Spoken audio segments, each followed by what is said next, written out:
Happy independence day বন্ধুরা। এই যে আমরা আমাদের বাড়ির ছাদে পতাকা উত্তোলন করে নিলাম দুজনে মিলে।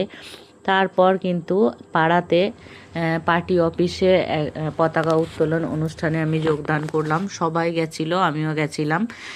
পাড়ার যত গুরুজন, দাদা, কাকা, জেঠু সকলে মিলেই ওখানে এই প্রোগ্রামটাতে সামিল ছিলেন। তো আমিও ছিলাম। এই যে ছোটোবেলাকার মতন জনগণ মন অধিনায়কও করে নিলাম, একটু বেশ ভালো লাগলো। তারপর আমিও কিন্তু এই যে নেতাজি সুভাষচন্দ্র বসুর চরণে একটু ফুল অর্পণ করে দিলাম। তারপর চলে এলো আমার দেওর, এই যে আমাকে নিতে গাড়িতে বসে পড়েছি। সঙ্গে ছিলেন বাবা, মানে ভাইয়ের শ্বশুর মশাই।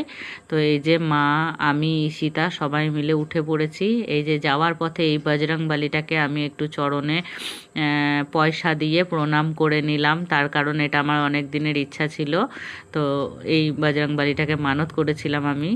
তো যাই হোক, এরপর চলে এলাম অট্টহাস মন্দিরে। এটা আমি জীবনে প্রথমবার এসেছি, আর আমার খুব ইচ্ছা ছিল অনেক দিনের এখানে আসার। তো সেই ইচ্ছা আজকে পূরণ হলো আমার দেওর আর জায়ের মাধ্যমে।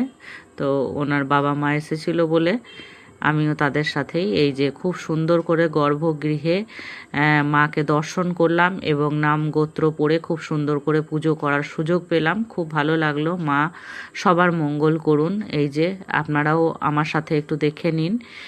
মা খুব জাগ্রত, আমি শুনেছিলাম এবং যাওয়ার ইচ্ছা ছিল দীর্ঘদিনের।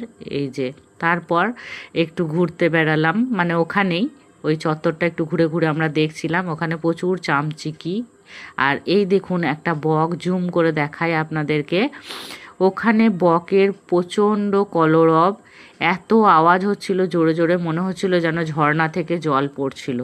তারপর ঘুরে নেওয়ার পর সবাই মিলে ওখানেই ভোগ খেয়ে নিলাম। ভোগ খেয়ে বেরিয়ে পড়লাম ফুল্লরা মায়ের উদ্দেশ্যে। এই দেখুন, এটা হচ্ছে ফুল্লরা মা।